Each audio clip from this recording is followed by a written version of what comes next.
What's going on, guys? Just thought I'd try to jump in here and try to explain this new raid a little bit better. I've seen some people just get a little confused on some of the mechanics, and just thought I'd dig into it a little bit.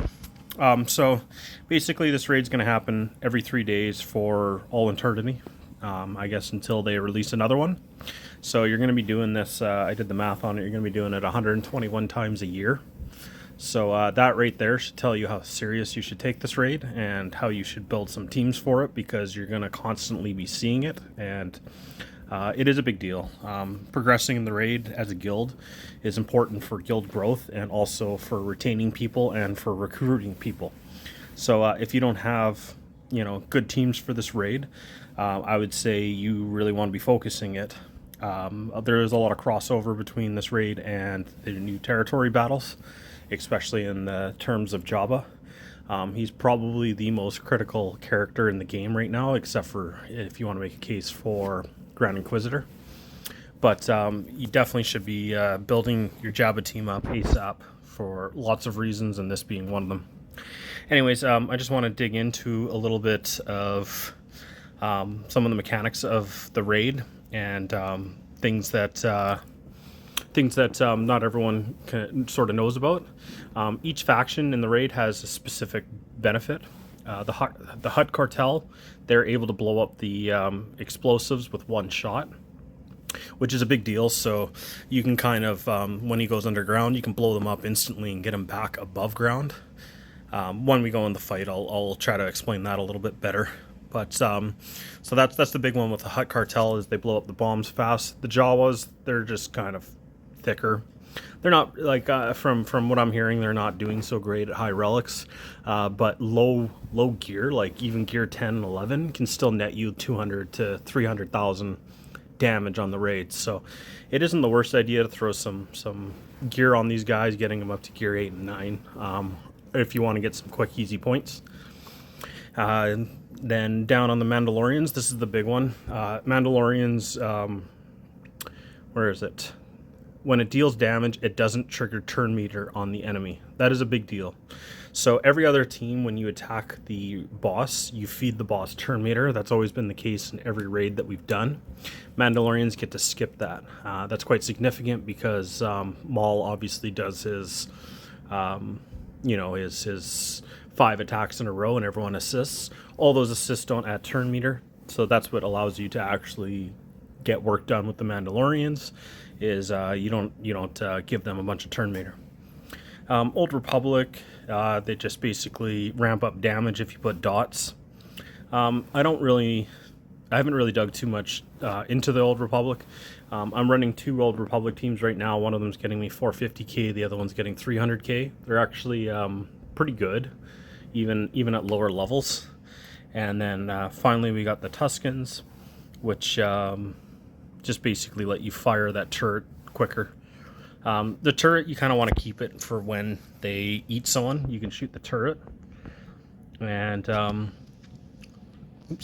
you can shoot the turret, and it will get your characters out of the belly of the beast. So, kind of going in here, this is my backup Hutt cartel team. I guess this is the one I used last time. Modding is kind of important for this, and I know modding is a big scary word, but I can go over each of the teams that I have and the modding that I care about on this team. For this team, the only thing I care about is Greedo and Cad Bane. I need them both with... He probably doesn't have any mods on right now. Oh, he's got half a set. I need him with full potency. So I would stack all the potency I possibly can, because for the first time ever, you can remove turn meter from a raid boss. So characters that can remove turn meter, you want to get high potency on them, because if you don't, then obviously the ability won't land. It's the same if you are trying to get a character that has been eaten by the raid boss. You have to land, let's go into, where you have to land debuffs to get your character out. So this is, he gets 4 stacks of this every single time he takes a turn, and he also gains, I think, like 24 or 40, depending on what difficulty you're on, whenever he eats a character. So you have to remove all the stacks of Defiance for your character to come out of the belly of the beast. So the way to do that is you can land a stun to get 8 stacks off, ability block 6 stacks. You can sort of just read it right there. Daze is 5, blind is 3. Now these have to land. These have to go through a potency and tenacity check. You can't just try to land the ability. So if you use Cad Bane's stun and he resists it, and keep in mind his tenacity, I think, is around 180 to 220%.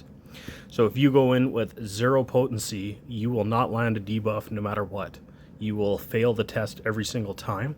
So you have to put on potency mods to compensate for that.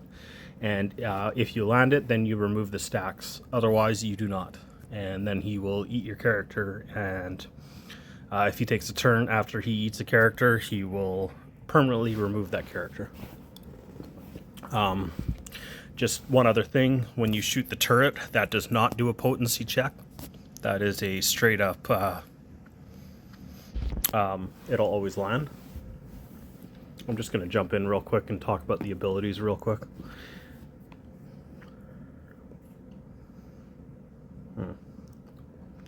Should have loaded this once before so we don't have to watch the cutscene, but that's okay.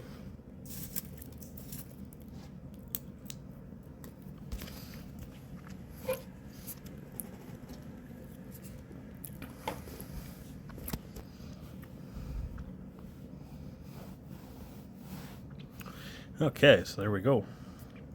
Let's go with here. So he's always going to do a certain sequence of events. He's going to first spit at you, which puts a whole bunch of debuffs on you, which isn't ideal. I'm just going to wait until he takes a turn. I'm not worrying about the actual strategy. Don't pay attention to the buttons. I'm just button mashing.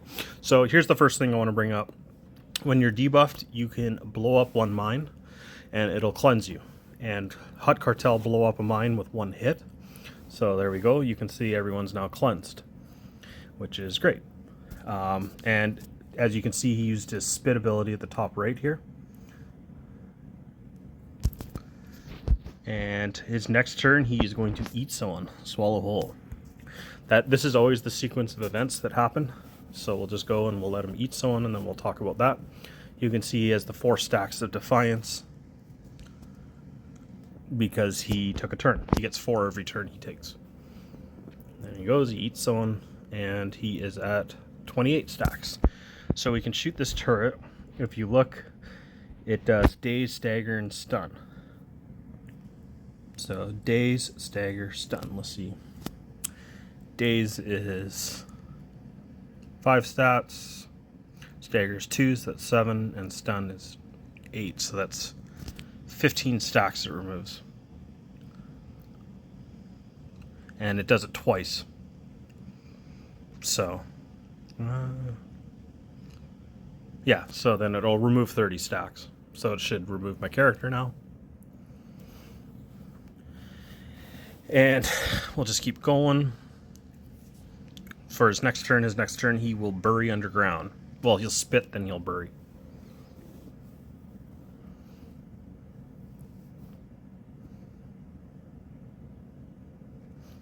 And then to get him out from underground, if you just blow up 2 of the mines, it'll get him out. So that's kind of the core fundamentals of the fight. He'll start ramping his enrage as you do more damage, so his damage will ramp up, and then you can resummon the mines here. But that's kind of the basis with Hut Cartel. Like they're all kind of very similar. I'll just do one more little example of what to do if you're using a different team. I guess I should go over this difficulty. This is a big deal.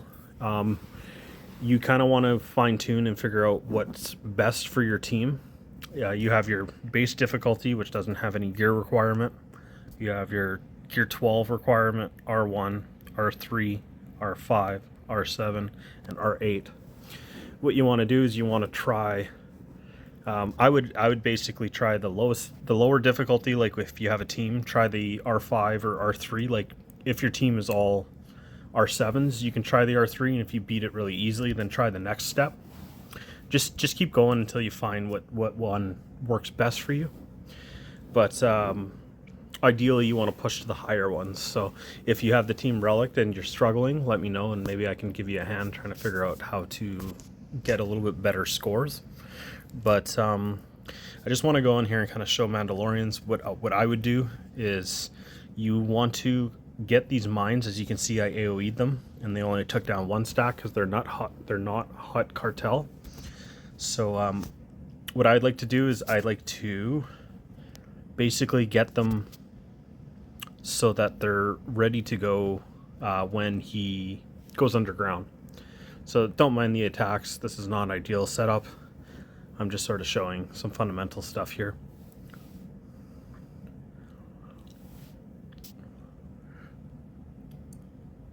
I just did that to cleanse. That's what you want to do. And as you can see, they're at 2 stacks now. So this is a good time to let him go underground. So you just keep going. For Mandalorians, the big trick for them is you need to put as much potency on Bo-Katan as you can, and then you got to try to clock them so that they go in a certain turn order. You kind of want Bo-Katan to be your fastest character, or second fastest. I like to have Maul my fastest and then Bo-Katan second, but the idea is she lands vulnerability, which will be crit if able, and then once you burst into Maul's ability of 5 hits, then everyone will assist critting, and that's kind of the way to do your damage in this fight. But as you can see, I like to leave 2 of the bombs up for when he goes underground. You don't always have to shoot those spears right away. You can choose your weakest damage dealing character to do it. Like if I were doing this run for real, I'd probably have Mandalorian do it, because or Bam, I should say, either or, because I want everyone else to try to do as much damage as possible. But that's kind of the gist of all this. Each team, you just sort of have to figure out what the maximum capacity that you can push your team to is, and then just remember that, and then just keep going with that. Some of the modding things that I would recommend is that you just put as much potency, like you build one huge potency set and you just transfer it between specific characters. So for a Hutt Cartel team, you want it on Cad Bane. For Mandalorians, you want it on Bo-Katan. And then I wouldn't really worry about it for the other teams. You can probably get away with not transferring it to the other teams. But I just want to show one thing with the bombs. You can leave it at 1 stack, and if I kill this bomb, it'll blow the other one up.